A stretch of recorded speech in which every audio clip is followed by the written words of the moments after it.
we can talk there about views and different things like of that nature. So what would be the best way to show Rich the data model? I have Visual Studio, and I did Say maybe open the SQL client.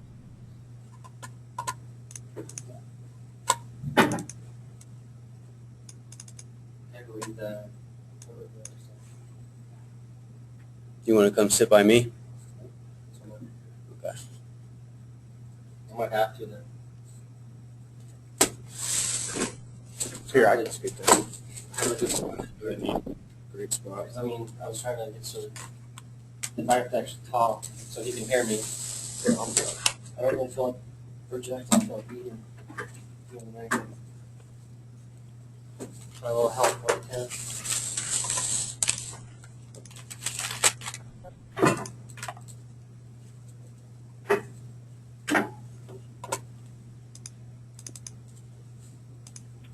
Have you guys connected the VPN over this guest network before? Is that I've never used this. We can hook up to our network, right? a Are you authorized to the Sonic Wall? Yeah. Sonic Wall. Yeah. Sonic Wall? He's saying guest network. Yeah. I'm with Sonic Wall's a Wi-Fi? That's our network. Okay.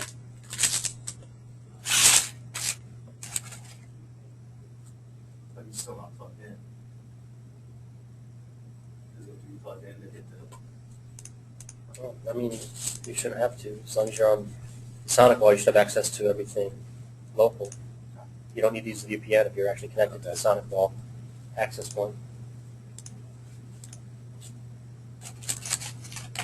Connected to Sonic Wall. Need to Assuming that jump off the laptop VPN. is authorized and you have the key and all that.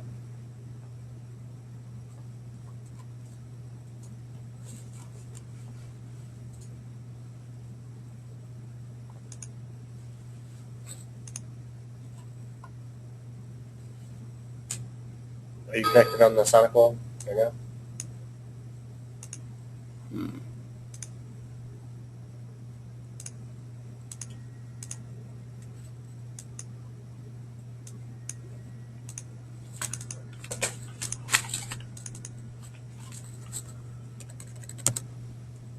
Okay, I'm on. Hey Mark, you still there? Yes. Okay. We switched Wi-Fi's.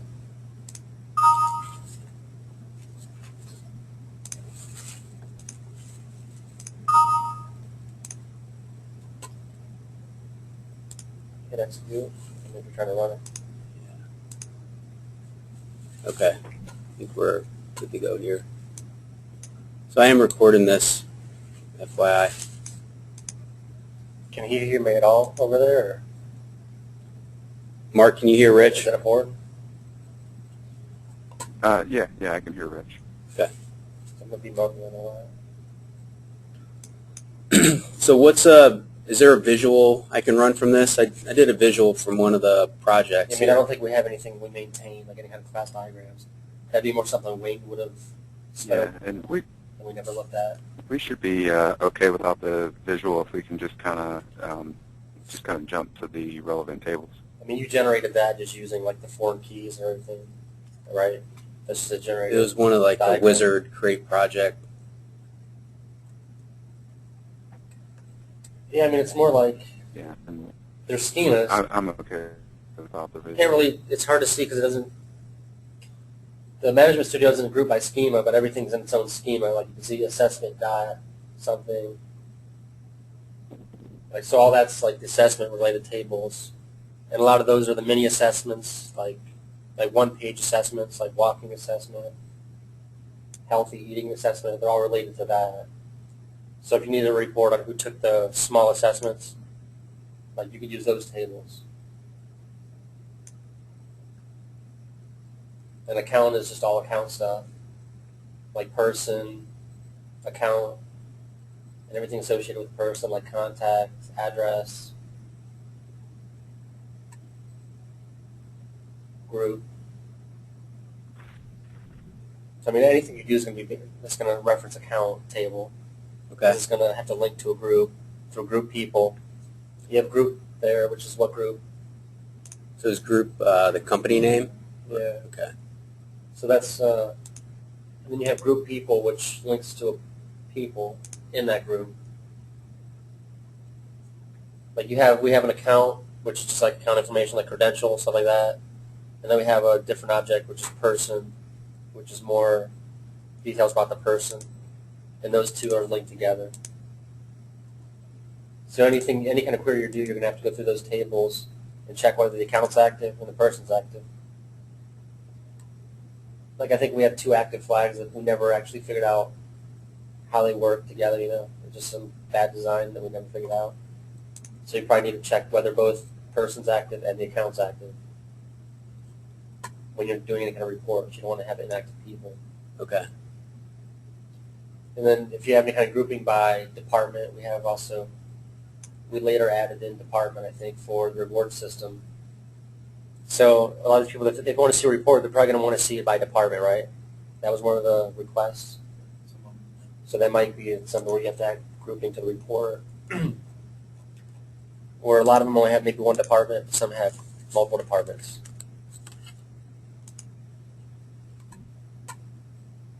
And then you have their email address, if you needed that for anything. I don't know if any kind of report would need that, but I think we might have multiple email addresses per person. I think we have like a email type, which one would be like their main email. But if you're just having reports to like their administrators, they probably don't need their own email. They know the people just by first and last name.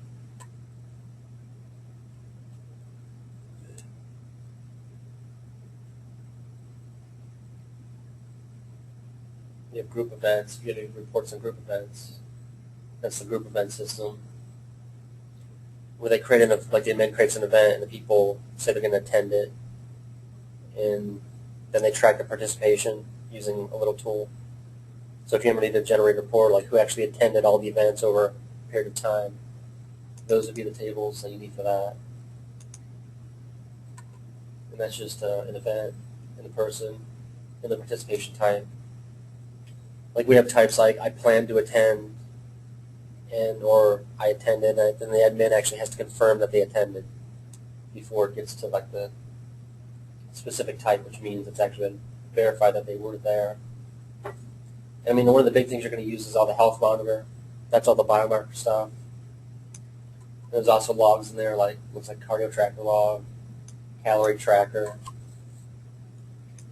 All the trackers are going to be in the health monitor. So how are those health monitor tables typically populated? How are they populated? Where's the data coming in from? Is it all like kind of, is it all basically screens on the website that people are kind of self-reporting? Are you pulling data off of devices? A lot of that stuff, what's the data? like I can barely hear, but I mean, a lot of the stuff is trackers. Like you have to track what you did every day, you track what you ate every day, and that'll go into like the health monitor, calorie tracker log. So yeah, they're entering all that stuff in. A lot of things get entered as biomarkers, like I weigh so much, or I'm this tall. And that's mostly user entered, but we also have the screener input as well. So you have 2 different types of biomarkers. Some reports might have an option to turn on or off screener input, or maybe they only care about screener input because that's the only thing that's verified by a third party. So if you're going to generate a report of actually verified biomarkers, you only want to do ones that have been screened, and that's entered into one of our import tools. Okay, and looking at the data model, how would you tell if a screener entered it versus an individual person entering? There's just a screener ID column that's either 0 or non-zero. I get you. Go to healthmonitor.biomarker measurement.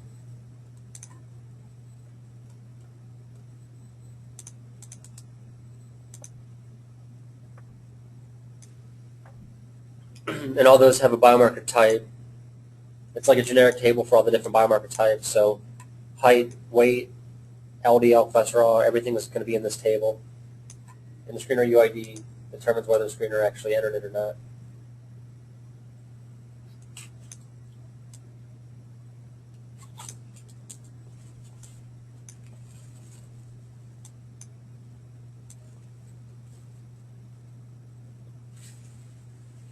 Yeah, I mean, a huge part of the site is the trackers and biomarkers, and that's all the health monitoring.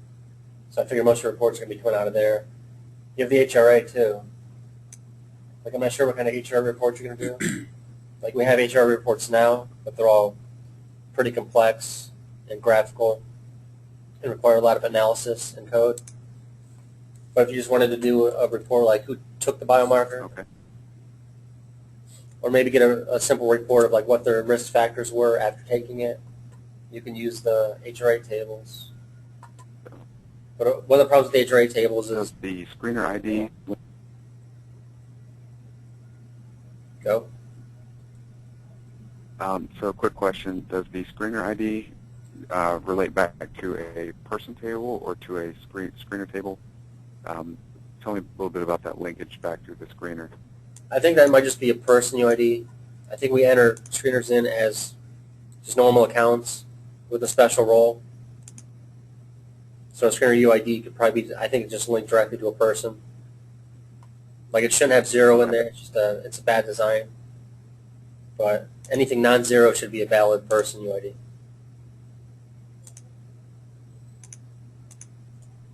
Like some of the stuff we can't have foreign keys on just because of bad design. Like it should be maybe null instead of 0.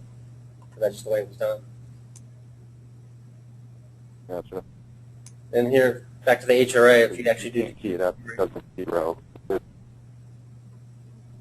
You say that again, Mark?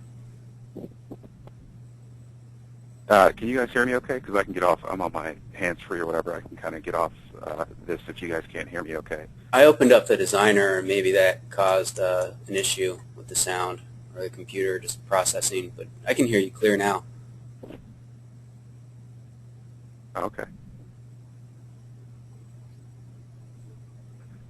So just to follow up on one of the things you said, Rich, you're basically saying, hey, some of these tables you can't key them because you're using 0, and you obviously wouldn't have a person ID of 0. That's kind of where you were going with that.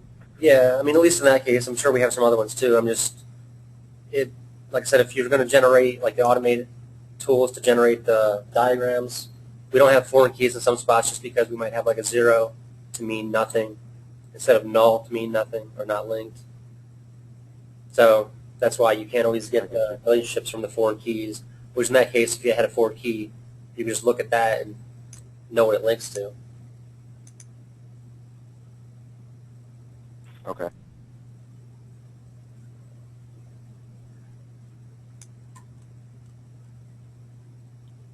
Any more on that, or back to HRA? Or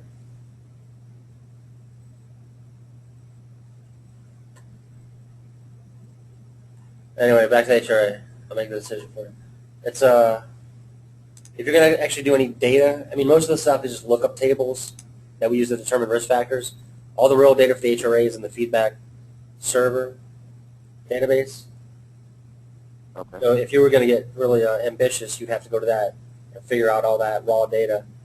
Because we have a survey engine which we use for displaying surveys, and also some cases we actually store the answers. We store the responses in that same database, and then we go through and analyze those and maybe generate like a higher level, like a risk factor based on 10 responses. And we might store the risk factor here. But the actual raw data, if you had to do your own analysis, would be in the feedback server database. So you can actually access the other database up here, feedback server. So the feedback database is a completely separate database that you're aggregating with the YourQuest, like the main database?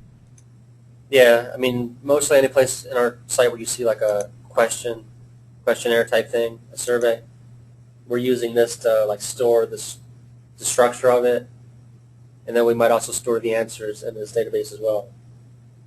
So what's the index point that links up the feedback server database with the main YourQuest database?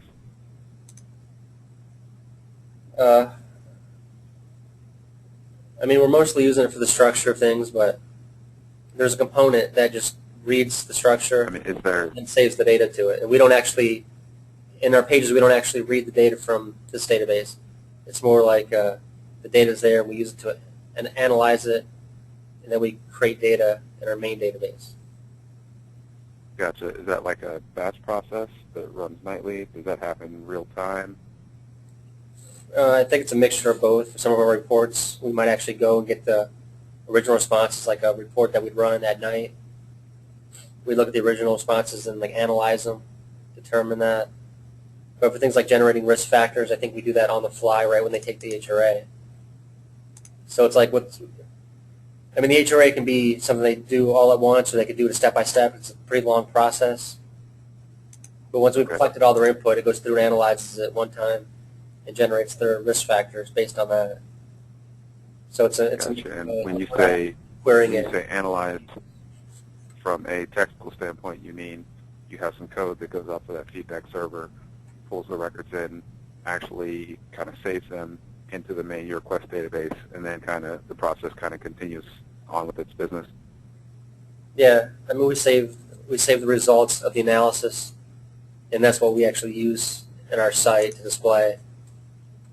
But we might have to go back and reanalyze later on, like for a report or like an HRA aggregate report, and then you actually need to see what the original responses were and redo the analysis.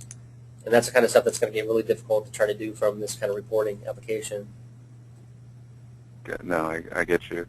So at a high level, anytime I'm actually on the main YourQuest website and I pull up a report or something like that, all the data is being sourced out of the main YourQuest database, but it originated from this other database.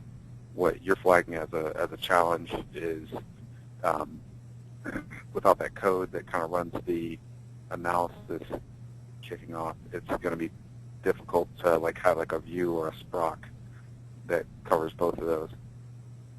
Yeah, I mean it's going to be nearly impossible to replicate like what we have. Like the HRA report that we show here actually I think does go through and reanalyze the data from the feedback server. So that's like one of the heaviest parts of our application, the feedback server or the HRA report, individual HRA report. It is doing analysis in real time, I think. Okay. But if it's already been analyzed, all the data is in the main YourQuest database, so that particular scenario shouldn't really be an issue if everything's already been analyzed. Yeah, well that's a case where we analyze part of it and we store certain results of the analysis. Like we store based on these questions, you have a high risk of something. We have that, but we don't have all the detail. Like every bit of detail that we show in the individual HR report, like we don't have all that like pre-computed. That has to be reanalyzed on the fly.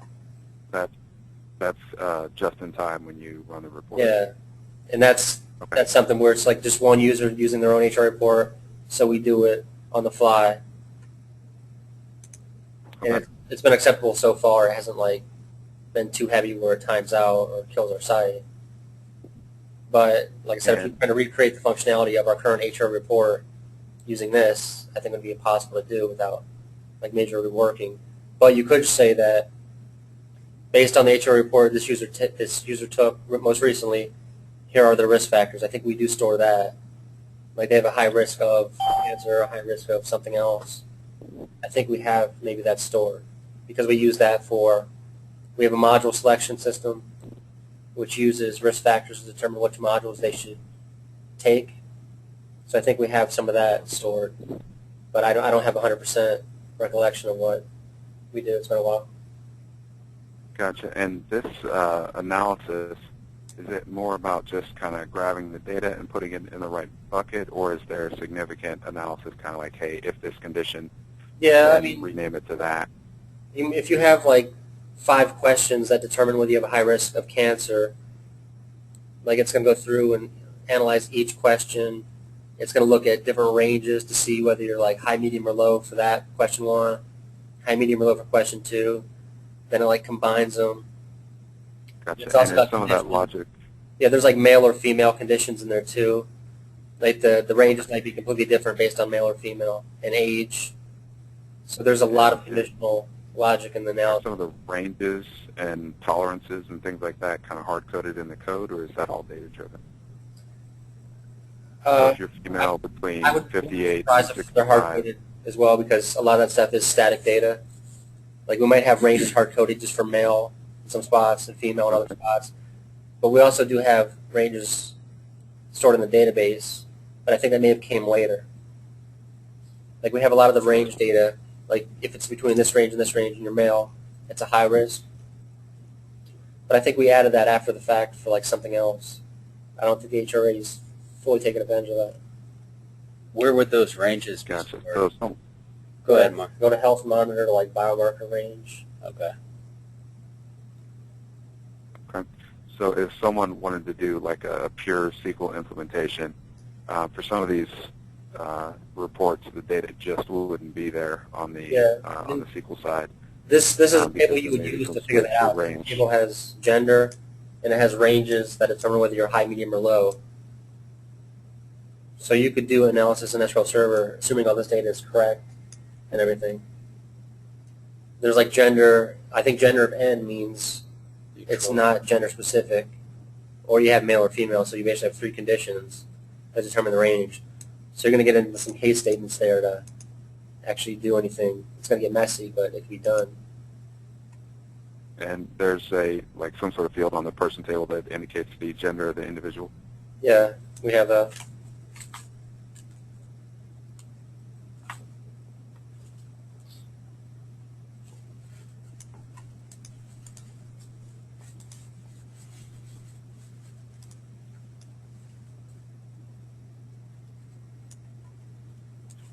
Joanne speaker. You guys didn't answer my fucking question about my check. Now that I think about it. It's been like 10 days. If you have it here today, or is like Jennifer Best need to be here? She was here yesterday. That's what You haven't gotten your check from like the 15th. Because sometimes she says I processed it, but I didn't hear anything from her, so I figured maybe she missed last Tuesday. Because I don't really want it to be sent to my house. I'm not going to be there for a few days. She was here yesterday, so possibly could have been sent yesterday.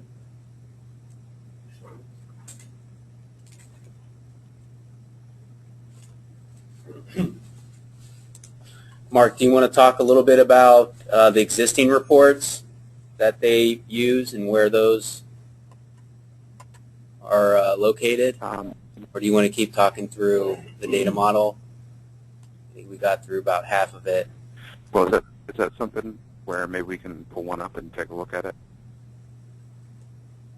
I'm not sure how to pull. And as far as where they're located, are they pretty much all basically just kind of pages and modules in the code?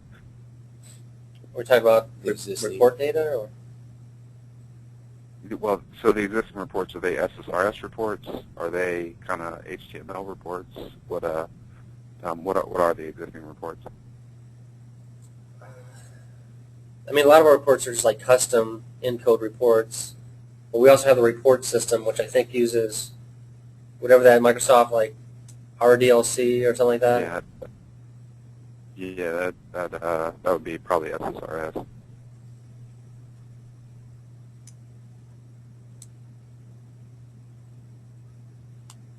So, as just talking about your log in and end bring up our user current reports. that's pulling these reports, With Visual Studio? they're basically going to the website, QA. and the report is essentially a page. Say that again, Mark. So these reports are, for the most part, just HTML type pages, like ASPX pages or whatever, that the user's being linked to when they want to see a report. We do have a reporting system that generates reports in like PDF format, like with formatting and everything. And I think they're using the Microsoft stuff. I'm drawing a blank on the reports at this point. It's been a while since I looked at it. Yeah, she processed it yesterday. Yeah.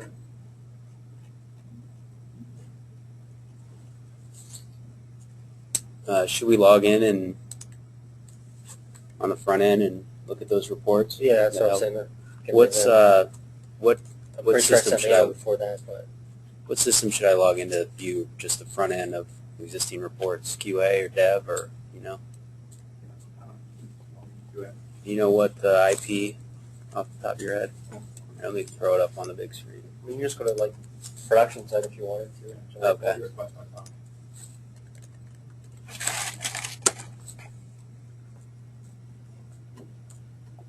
Can you see this okay, Mark? Yes. Okay. Kevin S. KOS 1777.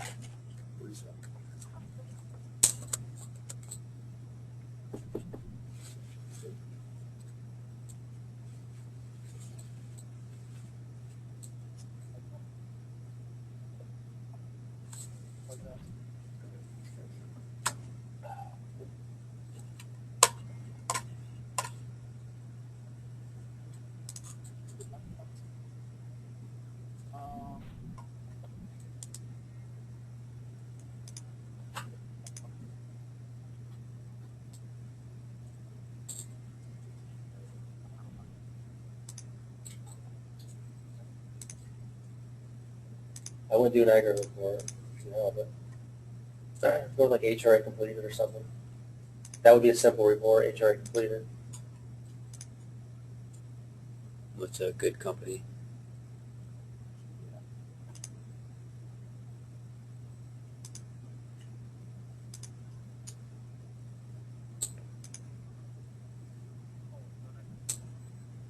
So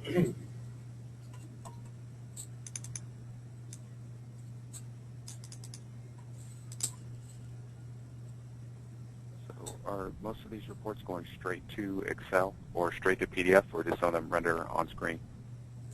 I think the ones in this report system are all like PDF or Excel. Like there's a report format down here, image. I think, like I said, I think it's using the RDLC or whatever to generate the reports. Mhm. And it has options to export in these different formats.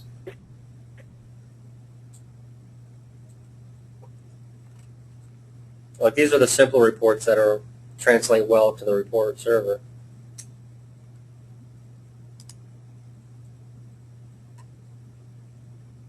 So that right there, if that's a PDF, how do you export that? Can you save it? You can right-click, save as.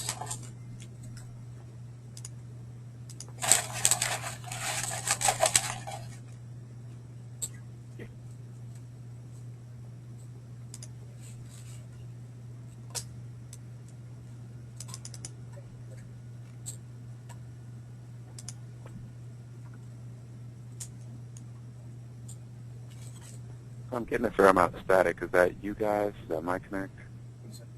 It might be the computer fan. Okay. I don't think image works.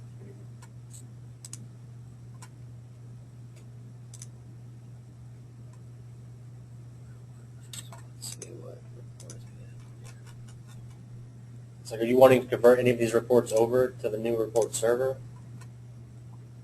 Because we can already generate them for them using this. I think she wants I mean, you want new to reports. create better reports, not just to completely move them over, because some of them aren't very useful. Well, yeah, I mean, you need to decide a better version of a current report or a whole new report. Yeah, she's gone through all that. So we have, here's biometric aggregate report. Yeah, I mean, that's when you start talking about aggregate report. That's a tough That's one. when they start to get. Okay. And those are the ones we need. I mean, we can't do the health risk assessment aggregate report right now, unless you do it in some crazy way. Are you designing these reports all like, so they're just like simple row by row reports? Some have Without all the crazy summaries. graphics? We're down to do it however we need, but we'd like them to look nice. Yeah, she wanted some charts. Yeah, I mean, the report server might, I'm sure it handles stuff like that too. Yeah. Just gets more complicated.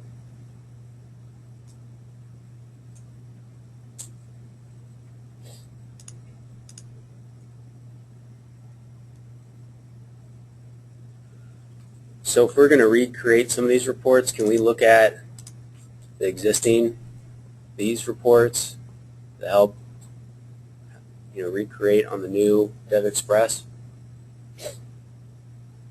Yeah, so are there, that's kind of a good point, Ryan.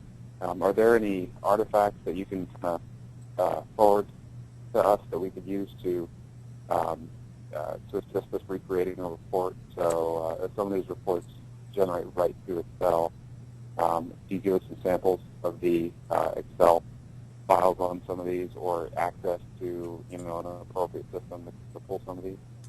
I have a lot of these sample reports for each of the changes.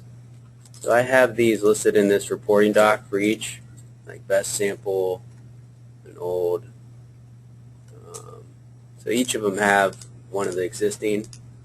Yeah, I mean, if you have an existing report that you kind of want to move on or redo, like I can try to find out, well, I mean, I can find out how it gets its data and what level of processing it does to its data after it gets it.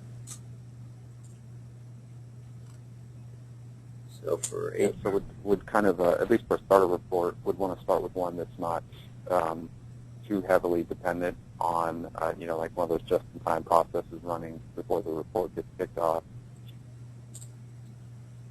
So here's one that seems relatively easier. Health risk assessment status. It just has name, title, department, location, email, and registration. How is that different from what we have now? She wants to add an overall participation, so the number of completed over the total number of employees. Yeah. And So that's probably something where you'd tell me, or you'd find it yourself, go out and find out how it gets its data, and just add that to it. And hopefully it's just using the store procedure to get it without doing anything in code, which it shouldn't really have to. All that stuff should be in the database as is. So what we would do with the DevExpress tool, we would create a view off of these columns. And what are you saying? We would hand off to you just the requirements here, and you would tell us the query, or what? What's the best format? Well, I mean, what do you need to deliver to you? A store procedure that returns the data, Maybe or the tables. just a list of tables where the data is, or I can go through and tell you exactly what it's doing now, and you can take those queries and copy them and make your own versions of them specific to this report.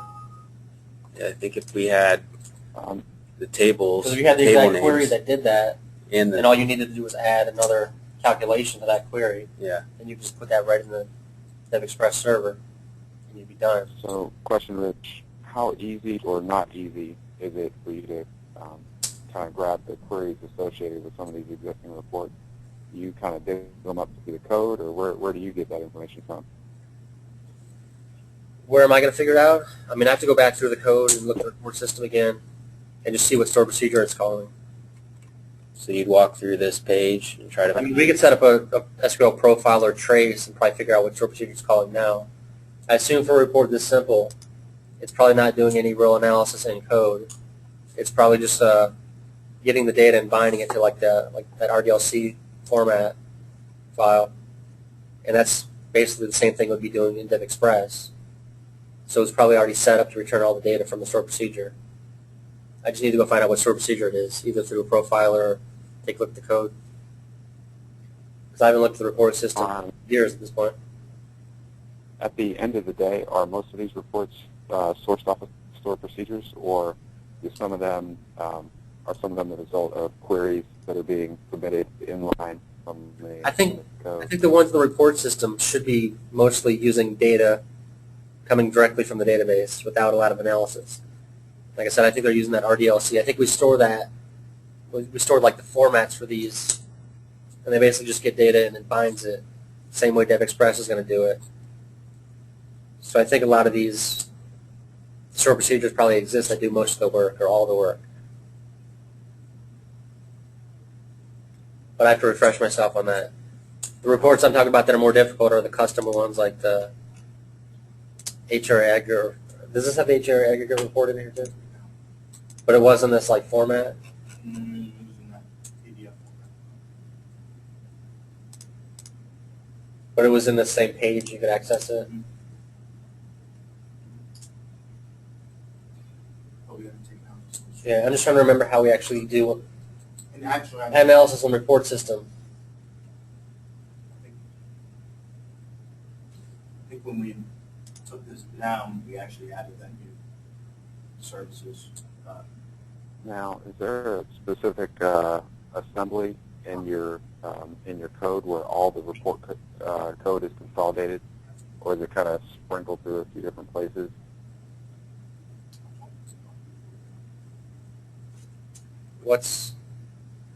I missed the question. I was frustrated about things. So if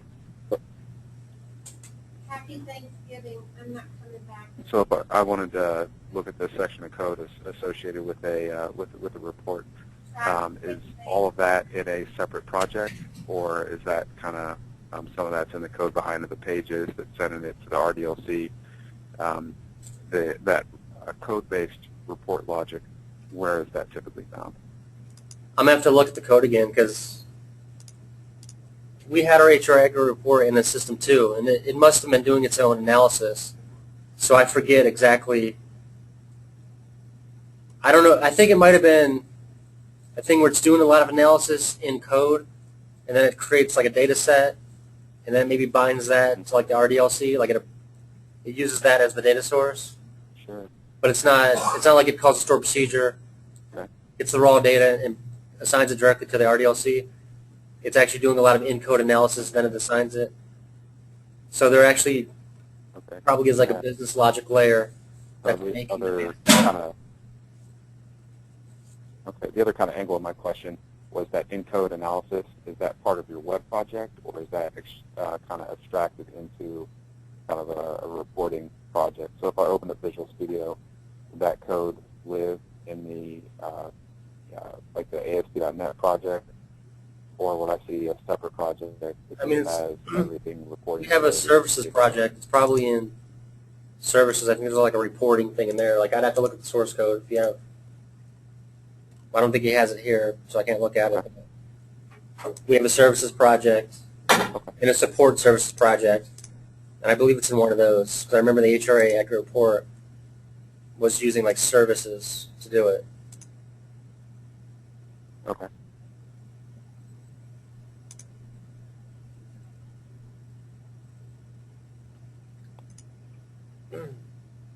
And more of a requirements question.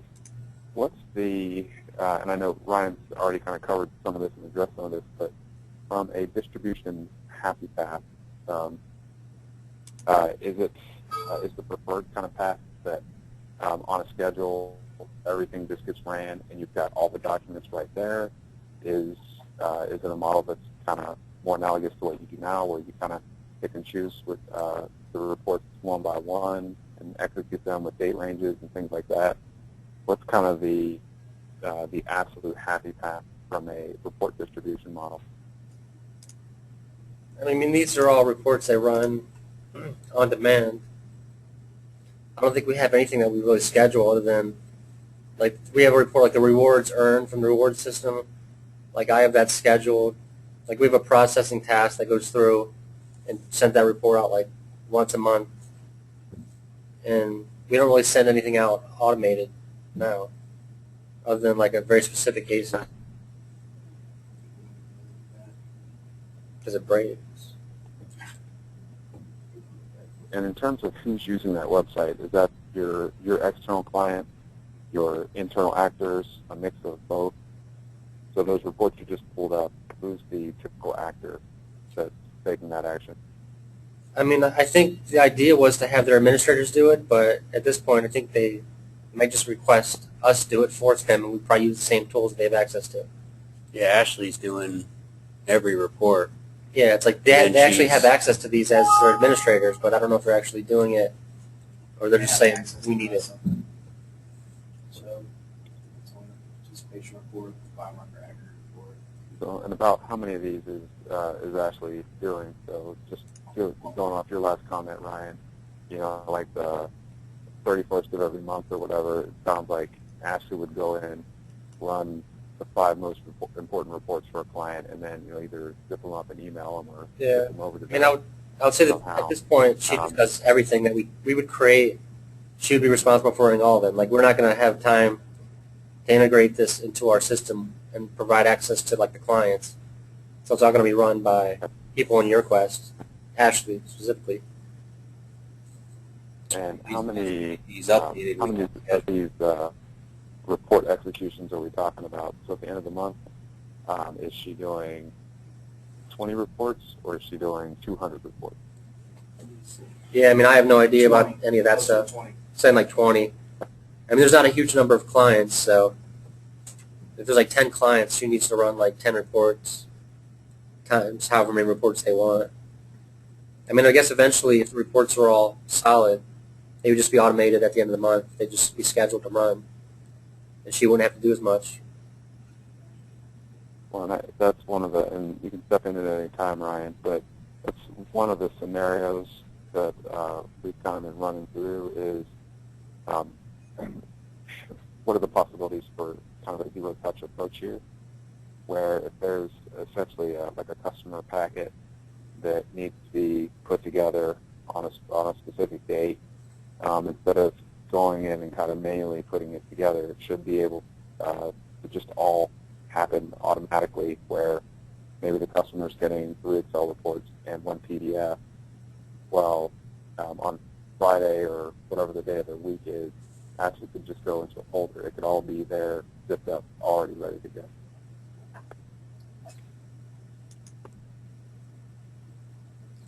You're talking about combining some of these reports? They're just running them all at once in a batch. Not necessarily parallel execution. So if there are 5 reports you need to get out for one client, that could all happen kind of simultaneously. Just throwing potential options out there. I mean, normally it's she needs this type of report this month, she needs that type of report the other month. It just depends on what's really going on inside of that company, and it's not really that static, so it's pretty customized to that group. Yeah, like they may or may not have a rewards program or like a results-based rewards program. So some of the reports aren't relevant at all times. And even the report server maybe actually have conditional logic where it checks to see whether they even need a report or not. Like that might be more advanced functionality because not everyone's going to get the same reports. It might be based on things in the system where it actually has to determine whether the report should be sent or not. And if that was possible, then we could schedule it, but otherwise it has to be manual. It should just be manual. Gotcha. So it's, just hearing that, it almost sounds like with some of your clients, you really can't, or it seems like it would be difficult to kind of get in front of the distribution there because, maybe the client's asking for something ad hoc, or maybe they want something this month that they didn't get last month. Is that the proper interpretation of kind of what the situation is? Yeah, I mean the number of clients right now makes it possible that it can be done manually. So I wouldn't worry too much about automating it. Okay.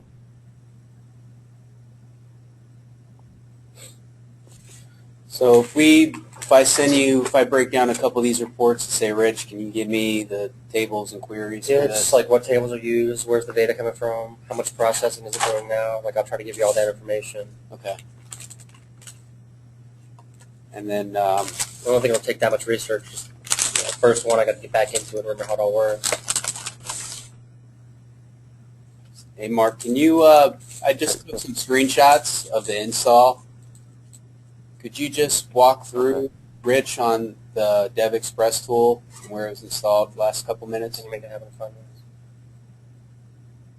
Well, let me give Rich the flyby because there's a couple pieces of new information off of this call that I want to make sure we process as well, right? But the kind of the 50,000 feet view on the DevEx tool. Essentially, it makes it a little simpler to produce reports. But one of the things I'm kind of getting from you guys is, some of these reports are complex. They're the result of data that's aggregated off of multiple databases. So even though the tool may make it simpler to produce a report, aggregating the data is really kind of the long pole with some of these processes. So that almost sounds like that's the hard part of of some of this, and a better reporting tool set doesn't necessarily solve that particular scenario. That seems like some of the reports that you've got. But just to kind of cover the tool real quick. One question, does the view always have to be like a stored procedure or like a query? I mean, can you hook it directly to like a web service, which would actually offer more functionality and actually have a business layer? Yeah, that's a possibility. So the kind of got a trick in that space. So one of the kind of cheat ways that I've done this in the past is you can actually create your own user-defined function based on .NET code. So you can basically deploy your .NET code to the SQL server. So if you want to do something a little tricky, like you actually want to source a view or a query off of a web service or an Excel file or something like that, you want to source a SQL Server view off of some sort of variable data source. We can do that. That's kind of how I've always worked around these scenarios in the past. So when someone says, "Hey, we have a report, but you have to call this mainframe to get the data," well, you can't really do that just using Transact SQL.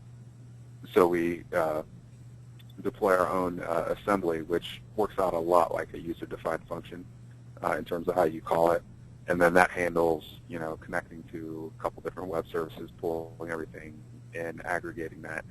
The advantage that gives you is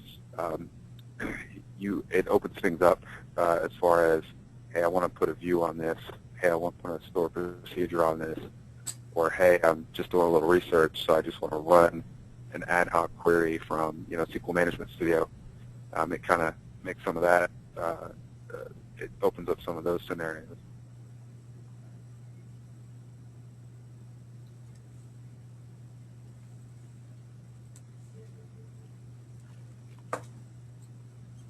So is that just for the advanced, complicated queries or reports you're talking about, Mark? Yeah, so for that's more for like where, pardon me, Ryan? Yep.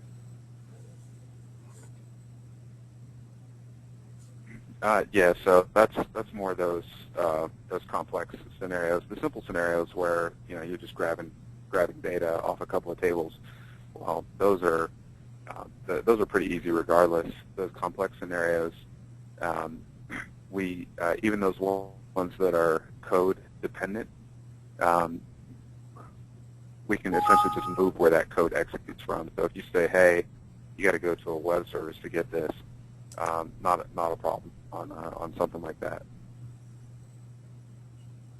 Okay. And here's the designer, the client tool. So it's here if you want to download it. Yeah, and one of the just one kind of I guess comment as far as like tool designer. Typically, if we have something like super complex, then we would that we need to run a bunch of code. Like I got to go to a web service or a mainframe or something. A little more than you normally have to do. We write our code to do that. We deploy that code directly into the SQL Server as a user-defined function. Then you can use the end-user tool that Ryan has some screenshots of to just basically call a regular query that calls that function.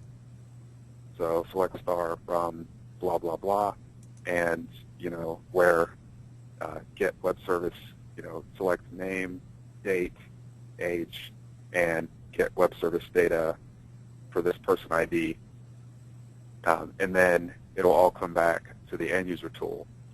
The main, I guess, point of the end-user tool is once you get over the hump with that, it makes it a lot quicker to generate new reports and variations of existing reports. So a new report request, the amount of effort and the length that you have to go to get a new report comes down pretty dramatically. Okay. All right. But if there's heavy lifting, we address that on the SQL side of the fence, and we cheat it by going beyond the whole view, Sprock, UDF end of things, and deploying our own code to handle some of this. Gotcha. Okay. Well, we'll start with a couple easier reports and get them off to Rich, and go from there. So we don't have end dates or anything, so we'll just keep chugging away. Yeah. All right. Let's circle back around, take a real good look at requirements for kind of one of the kind of low-hanging fruit type of reports, and then kind of push from there. Okay. Thanks, Mark. Thanks, Rich. All right. See you guys. Thank you. Bye.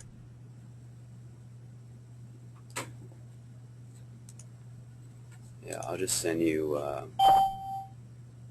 stop the meeting. Yeah, I don't know.